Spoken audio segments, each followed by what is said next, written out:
Okay, welcome back to pretty much the last lecture. Yeah, the last lecture of A Push. Can you believe it? And we're focusing on the rise in conservatism, primarily starting later in the 1970s, towards the 1990s, but still has an effect on U.S. politics today, especially any politician who's running under the Republican Party, because a lot of the change in values for the Republican Party occurred during this time. And then you could say the same for the Democrats, because they're trying to oppose that, right? Okay, so let's get started on focusing on what may have caused the rise in conservatism and what it was.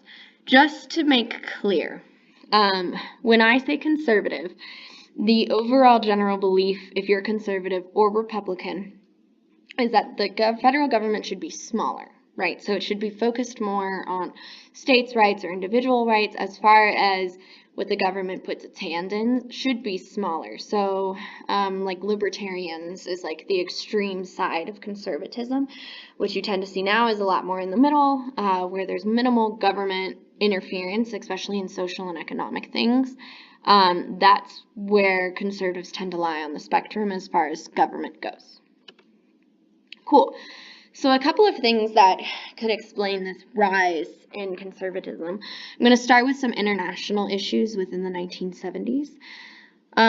So the first was, and this is the middle picture and the last picture, is the end of the Vietnam War. U.S., in all terms and purposes, ended or lost the war. Saigon was invaded by the Viet Cong. Vietnam was united under the communist regime or government of Vietnam. And U.S. had to leave Vietnam, and this is what you see here, right, and sort of said, like, yeah, we can't win this war, we're not going to help you guys anymore. So for all intents and purposes, it was a failure, and a lot of troops died. A lot of troops came back with PTSD. We know there was the counterculture movement in regards to the Vietnam War. So there was this general feeling that, one, the U.S. has weakened its global image, which this is during the Cold War, right? You don't want to look weak when you're trying to compete against one other supernation like the Soviet Union.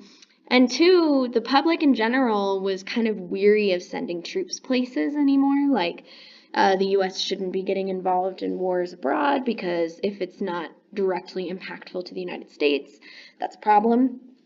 You also had in 1979, this is the first picture, it was called the Iran hostage crisis. This was under President Jimmy Carter. Iran had a revolution and, in a sense, almost violently expelled a lot of Americans who were in Iran, most of them diplomats, so they're there for government business. In general, diplomats are protected under international law. That being said, there's no one to enforce it, and it was pretty much a disaster. There were a lot of Americans who died. President Jimmy Carter seemed weak, like he wasn't willing to try to figure out what to do for Iran. So again, the U.S. image was being tested in getting involved in these issues and these problems that they can't really have a solution to. And this is important because, again, this is the Cold War. You have two powers fighting against each other for global influence. If your influence is looking weak, that's going to affect you. So a lot of people wanted to change the government because they believed that politicians were making intentional choices that were changing the image of the U.S.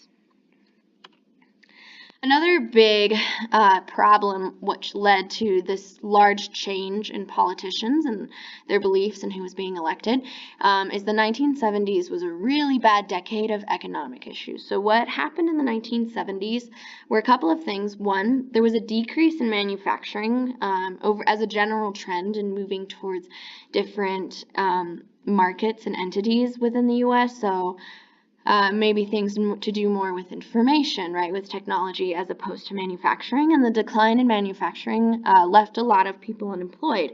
The U.S. was the largest manufacturer in the 1950s, so when you have that decline in manual labor, you have a lot of people losing their jobs. There was also a phenomenon called stagflation, which essentially means you have high inflation, and inflation makes money worthless. So if if the US were in high inflation right now, your dollar is worth less, so you'd have to spend more money to buy something that's worth $1. So an apple at the grocery store, right? Worth $1, you'd have to spend more money to buy things worth $1. Miss Keys almost walked in. She scared me. You know how I feel. I get embarrassed at stuff like this. Okay. And then there's no economic growth. In fact, economic growth is worse with high unemployment, which you see in this graph here. So people can't afford things because the price is going up. People are losing their jobs, which also make it worse. And this is a really hard thing for the government to try to fix because you don't want to make inflation worse, but you don't want to make unemployment worse. We also have the formation of OPEC.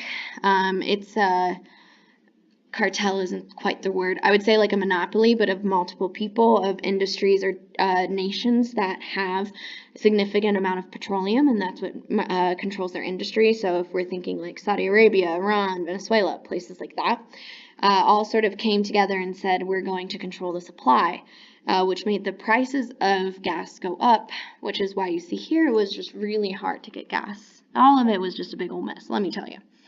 Okay. So two things, we have U.S. international image, we have 1970s economic issues, and the last is this shift and a movement against counterculture. Oh, excuse me. Okay, so if you remember from the 1960s lecture, Vietnam War sort of inspired various counterculture movements. Going against the conformity of the 1950s, you have women protesting for their rights. You have the LGBTQ community protesting for their rights. We obviously have the civil rights era, the civil rights movement that entire time. And we see in the later 70s and the 80s that there's this push back against this counterculture and getting back to some of the values and beliefs in the 1950s, as well as some of the religious beliefs that were essential foundations to U.S. as much as, we're supposedly not religious, but you know what I mean. Like, the government's not religious. Anywho, first things first, we have the Great Society, which was passed under President Lyndon B. Johnson. And there was a belief that it was too expensive, it wasn't working well, and a lot of conservatives sort of wrote on this, like, the government can't solve these issues, you have to have other ways to solve it. To them, it's more like society needs incentives to solve it themselves. So there was a push against that. You also see over here in this picture with Jimmy Carter, there's a new sort of religious revivalism in regards to Christian religion and pushing against a lot of like counterculture movements. So for example, there were 2 Supreme Court cases that had to do with birth control and women's choice. And after those passed, there's a big pushback from the religious community about things like that. And that's where you see this religious revivalism coming. The last thing is you have women, kind of like 2 factions of women working against each other as far as women's liberation or women's rights goes. There are factions of women who wanted to stick to the 1950s, like the place for a woman is in the home, that's what a woman's role is, kind of thing. So there was an amendment that was going to be passed, like literally really close to be passed. It had bipartisan support, which means Republicans and Democrats supported it, and it was called the Equal Rights Amendment. You had some women organizing against it. So this woman in the middle, her name is Phyllis Schlafly. She really mobilized a lot of people to go against the Equal Rights Amendment. And stated that, women are meant to be at home. We can find ways to make it so women aren't doing only home things, but at the end of the day, that's where they're supposed to be. And that the passing of the ERA is going to let men off the hook in regards to like taking care of their families and stuff like that. So that's cool. Okay. So we have 3 different things that could explain this rise in conservatism. And the thing that sort of nails it in is the 1980 election of Ronald Reagan. So President Ronald Reagan, he was a pretty famous politician before he was elected. He was the governor of California. He really came out as being a strong conservative. And as president, he put in a couple of different economic policies. He claimed that it was economic freedom to have more money, and the government needs to do things that helps people with that. So What Ronald Reagan, it's called Reaganomics, is you lower taxes, so the average American pays less taxes. You lower the power that labor unions have. So, for example, under Reagan, a lot of companies took in the practice of if you are striking against your company, they'll just fire you and hire new people, which was something that wasn't quite the case before. You lower regulations on industry and manufacturing.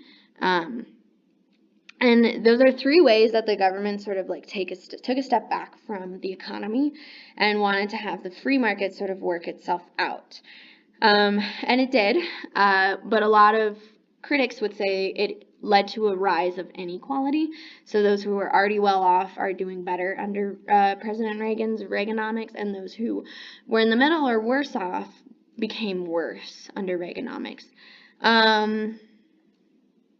And President Ronald Reagan also tried to change the world image for the U.S., especially in the Cold War. And that didn't mean going to war again, but it was this intense sort of escalation in rhetoric and weapons against the Soviet Union. President Reagan is the one sort of credited. The Soviet Union fell in 1991. He wasn't president then, but he's sort of credited with doing some things to help destabilize the Soviet Union. So the first would be investing in proxy wars. A lot of this was in Latin America, for example, Nicaragua, trying to give money, give aid to governments so that a communist government wouldn't take over. He also had an increase in weapons, so the Reagan administration increased the building of nuclear bombs. He also had this program called Star Wars, where he wanted to invest and see how to have like missiles in space that can take out a nuclear bomb, or I don't know, something like that. And it was just this increase in rhetoric, like this is a very destabilization, like if the Soviet Union has more power, the U.S. is going to fall. This was to the U.S. people, this was to the Soviet Union themselves. So he really sort of ramped up the escalation between them, which other presidents before, due to Vietnam and other things, were kind of like, we want to be careful. Okay, this is the last lecture. Hope you enjoyed it.